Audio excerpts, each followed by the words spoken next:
And I think the first point I'd like to make is that sustainability as a word is not a good word, I would say, because it's very ambiguous and vague. And so I would suggest that we should ban the S word because it's so meaningless. You gave an excellent definition from Wikipedia there, but if you go into the boardroom of a company and say, we'd like to implement sustainability or sustainable development, they'll say, what does it mean? What are you trying to sustain? Most businesses will say, if you talk about sustainability, they will say, oh yeah, I know what that means. That means will we be in business in a year's time making profit? And that's one part of sustainability, but what are we talking about sustaining? Is it the business? Is it the economy? Is it the environment? Is it society?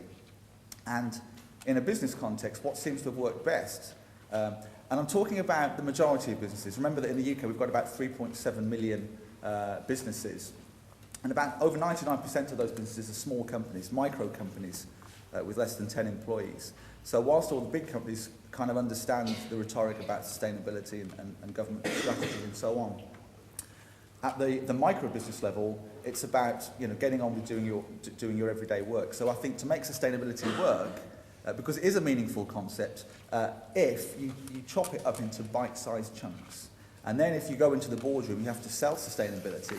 What exactly are you talking about?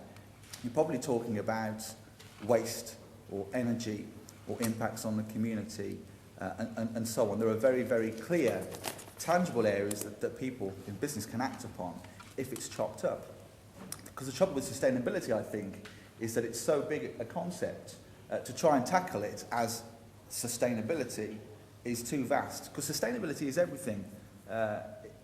So it's almost the impossible task. So that's the first point I'd like to make, that it's okay if you chop it up.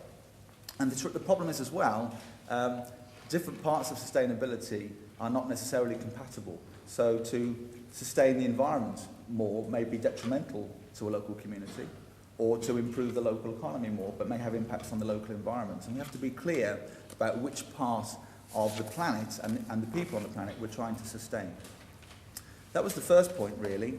The second point I want to make at this stage is simply about whether we are actually seeking to make things more sustainable or actually to make things less unsustainable.